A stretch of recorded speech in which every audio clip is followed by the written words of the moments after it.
நனிப்பள்ளி அப்படிங்கிற அவருடைய தாயாருடைய ஊருக்கு போனப்ப அந்த ஊரே பாலைவனமா இருக்கு.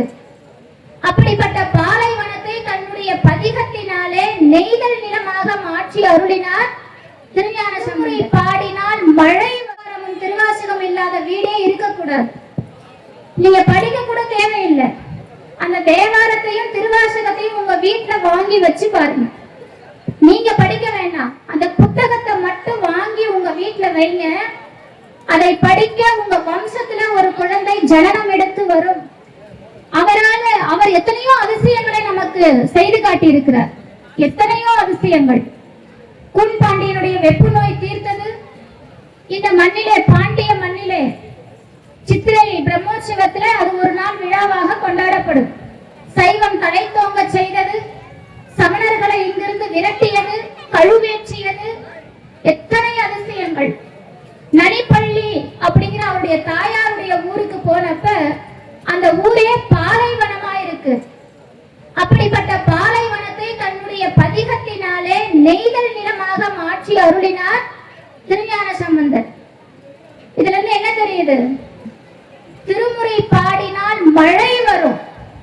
தெரிஞ்சுக்கோங்க, திருமுறையால ஆகாத காரியமே கிடையாது. தேவாரம் திருவாசகம் பாடினா மழை வரும், பூமி செழிக்கும், இந்த பூமி புண்ணிய பூமியா மாறும். அப்படிப்பட்ட இடம் இது.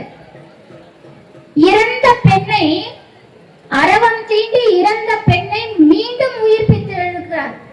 மீண்டும் உயிர்ப்பித்து எழச் செய்கிறார் திருஞான சம்பந்தர் பதிகம் பாடி.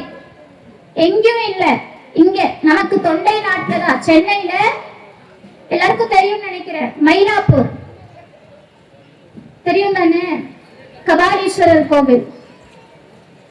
அங்க சிவனேசன் செட்டியார் அப்படின்னு ஒருத்தர் இருக்கிறார். அவரு சின்ன பிள்ளையிலேயே அவருடைய குழந்தைய ஞான சம்பந்தருக்கு திருமணம் செய்யணும்னு முடிவு பண்ணி வளர்க்கிறார். அப்படி பெயர் சூட்டி வளர்க்கிறார்.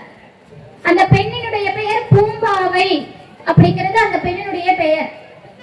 ஆனா விதி வசம் பாருங்க, அந்த பெண்ணை அரவம் தீண்டி விடுகிறது, பாம்பு தீண்டிடுது, அந்த பெண் இறந்து விடுகிறார்.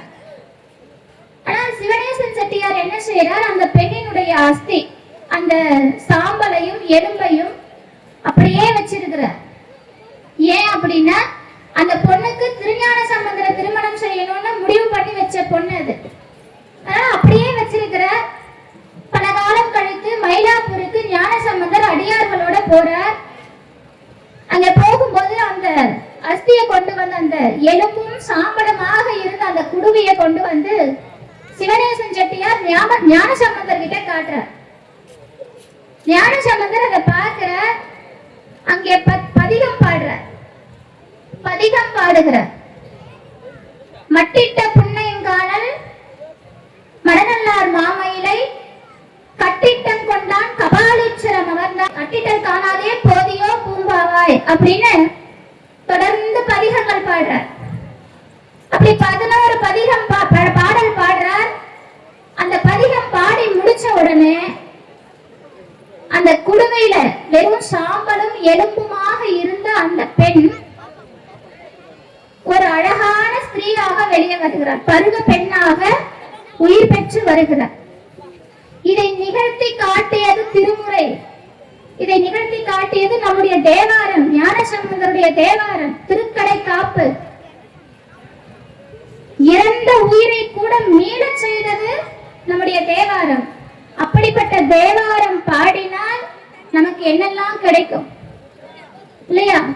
எல்லாருடைய வீடுகளிலும் தேவாரம் திருவாசகம் இருக்கணும். தேவாரமும் திருவாசகம் இல்லாத வீடே இருக்கக்கூடாது. நீங்க படிக்க கூட தேவையில்லை. அந்த தேவாரத்தையும் திருவாசகத்தையும் உங்க வீட்டுல வாங்கி வச்சு பாருங்க. நீங்க படிக்க வேண்டாம், அதை படிப்பதற்கு உங்க வம்சத்துக்கு ஒரு குழந்தை வரும். நீங்க படிக்க வேண்டாம், அந்த புத்தகத்தை மட்டும் வாங்கி உங்க வீட்டுல வைங்க. அதை படிக்க உங்க வம்சத்துல ஒரு குழந்தை ஜனனம் எடுத்து வரும். அந்த ஆசீர்வாதம் உங்க வம்சத்துல ஒரு குழந்தைக்கு வரும். அது அப்பேற்பட்ட தெய்வீகம். திருமுறை வேற, சிவபெருமான் வேற எல்லாம் கிடையாது. திருமுறையே சைவ நெறி கருவூலம்.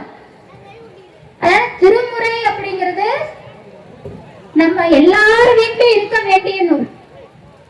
எல்லார் வீட்லயும் நாவுக்கரசருடைய பதிகத்தினால் அதே அரவம் தீண்டி அப்புதி அடிகளாருடைய மகன் உயிர் போயிடுது.